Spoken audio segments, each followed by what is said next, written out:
Hey y'all, good morning and welcome to 12 days of giveaways with the watering hole, also known as Givemas. My name is Jennifer Bartell. I am on the staff of the watering hole, and I will be coming with you guys today to talk to you about 5 tips on how to handle stress in the classroom. Now, these tips are for teachers who are, if you're a K through 12 teacher, or if you are one of my teacher friends who are professors or adjunct faculty at different institutions. Some of these tips will be more specific for the K through 12 crowd, but there will also be some that you guys will be able to use as well. So the watering hole is going to be posting some practical tips, not just about poetry, but about different things for teachers. Yesterday, Tanisha gave you guys a great video on ombre lips. Now I want to go out and buy some lipstick and try that out, because I only got like 1 or 2 different types of lipsticks. So we'll also be, when we have our retreat, and those of you who know me, you know that the day after Christmas, I go to a poetry retreat. So you guys will have a chance to look at some videos that we'll be posting live from the lake. So please make sure you come back to this page and check out these videos, because we will be posting more tip videos leading up to the retreat. And once we get to the retreat, we will be posting some videos live from the retreat. So let's start with our 5 tips for managing stress in the classroom. So a lot of these tips are going to be just kind of general things that you need to do, that's like self-care things, because you got to take care of yourself before you can take care of your students.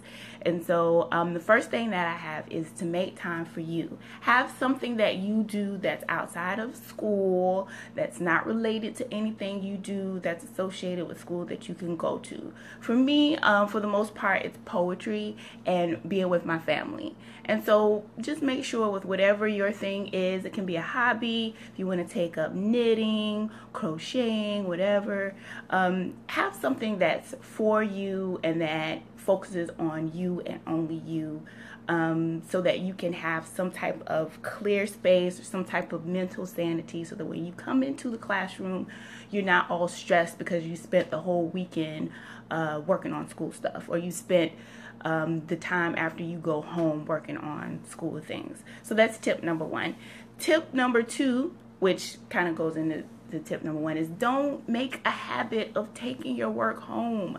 Yes, sometimes you have to take work home, especially if you get behind on grading, but please don't make it a habit. Like, try not to do it more than once a week, or have a set time or a set day that you are going to not bring work home. And this is for your sanity. Again, you need to have that time away from the classwork, because it's very, very easy to get consumed and overwhelmed with schoolwork, because it's always something to do, right? So make sure you're not making it a habit to take work home. Okay, so that's tip number 2. Now, tip number 3 is time yourself doing specific tasks. And this specifically is talking about, grading. So if you are grading papers and you have a whole stack of papers to grade, and this is where my friends who are adjunct professors, or you're teaching college freshmen, this may be useful for you guys. So don't spend more than, I know when I was teaching college, I would give myself like 10 minutes to grade a paper. Now, that doesn't seem like it's a lot of time, and it's probably not, but you have maybe 50 odd papers to grade and a finite number of hours in a day. So it's a good idea, if you want to do 5 extra minutes, and do 15 minutes per paper, go for that. But just make sure you're not spending too much time grading papers. And, of course, I'm talking more to like people who are teaching English, or folks who are teaching classes that have a lot of reading or writing associated with it. But at some point, if you have a paper and it has like a lot of grammatical errors or anything like that, just, you know, at a certain point you can say, okay, this, I couldn't spend more time on this paper. You leave this note, feedback, comment on the paper that says, there's so much grammatical errors in this that I couldn't read it. Please come in for some help, or go to the writing center, or get tutoring, or whatever.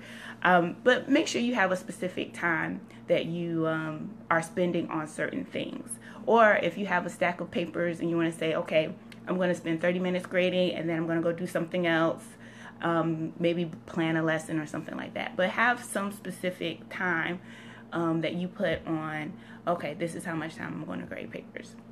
Because grading papers is like a black hole that you can fall through and disappear forever. And we don't want you to disappear forever. We want you to be out here in the world doing big things. Okay, so that's tip number 3. Tip number 4 is to practice mindfulness. Mindfulness is kind of like a real big buzzword in education and other places, but mindfulness is really focusing on the breath. And especially when you're in the classroom and you're with your students and certain things are happening, certain things are going on, just kind of recentering yourself so that you can handle the situation appropriately and not lash out in anger or, you know, lose control. And mindfulness is also one of these techniques that we can not only use for ourselves, but that we can teach our students as well, because a lot of students need those coping strategies. They need strategies on how to deal with stress, or when they're in certain situations, because the fight or flight response that we are hardwired with, it's kind of like an automatic response, and it's very easy just to lash out or to fight while in certain situations. So just focusing on breathing, focusing on the breath, focusing on, okay, what's happening, thinking about it before we react instead of just being so reactionary. So mindfulness for not only us, but also for the students. And this is useful for the students too, especially when we think about K through 12 kids, because a lot of our students come into our classrooms with trauma. And they have their own stress that they are experiencing at home, and it makes it difficult for them to come to school and focus, because it's the last thing on their mind. A lot of students, they come to school and it's the only place where they can go and be safe and get something to eat and have adults who are there for them. For some of our students, school is the only place. I'm reading the comments. I see Anna said, you lash out. I mean, they're ninth graders. I mean, yeah. I mean, sometimes you got to bring the hammer down.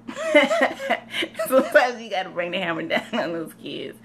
But at the same time, you want to make sure that you are controlled in the same time.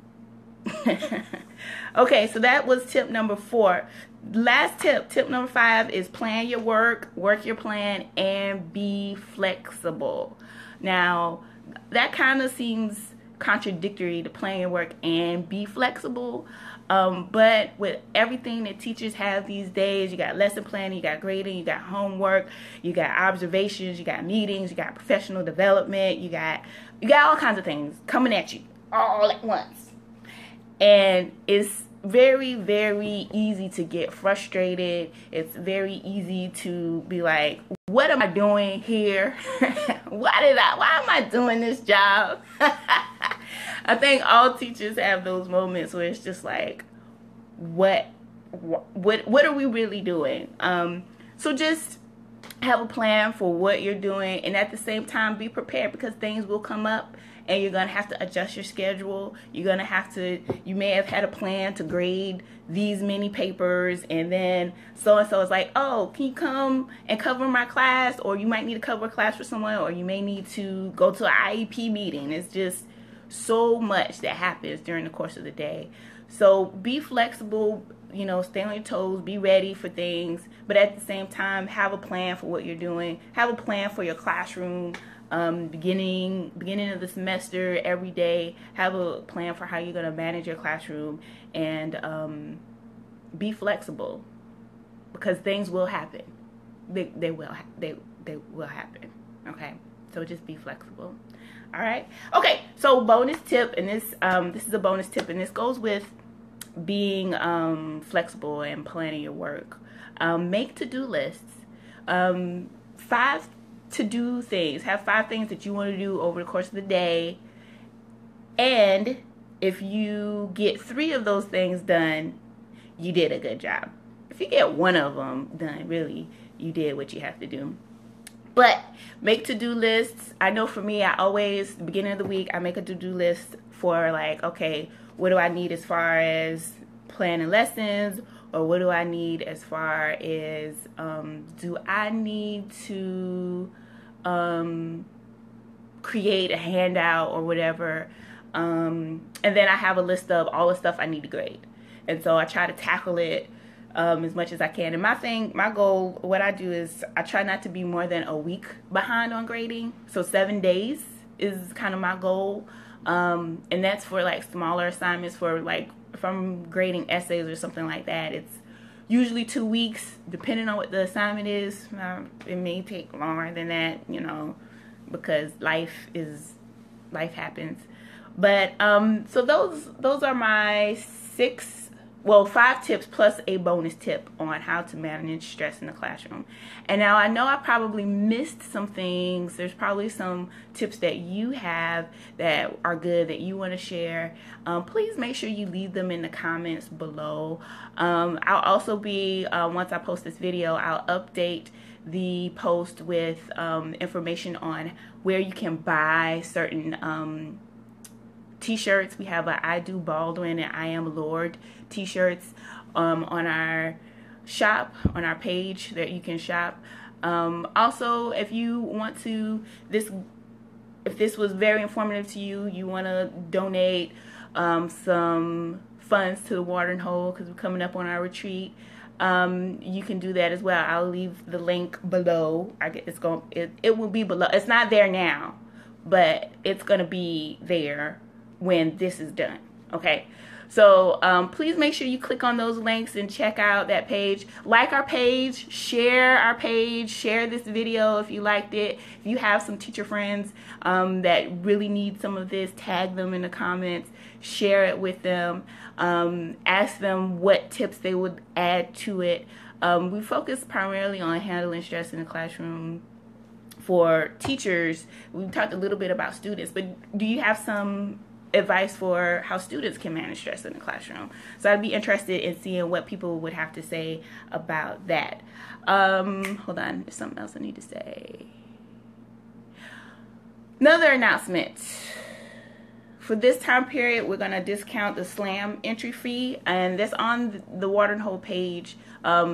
Instead of $35, it's going to be $20, and that will last until January 1st. After January 1st, it's going to go back to $35, so please make sure you take advantage of that.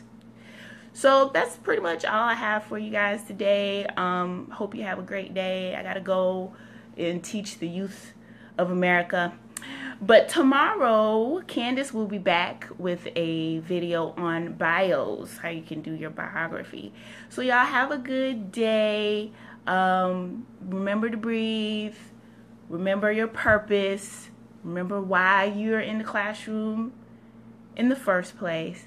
And everything will be fine. Okay, love y'all. Bye. Oh, finished.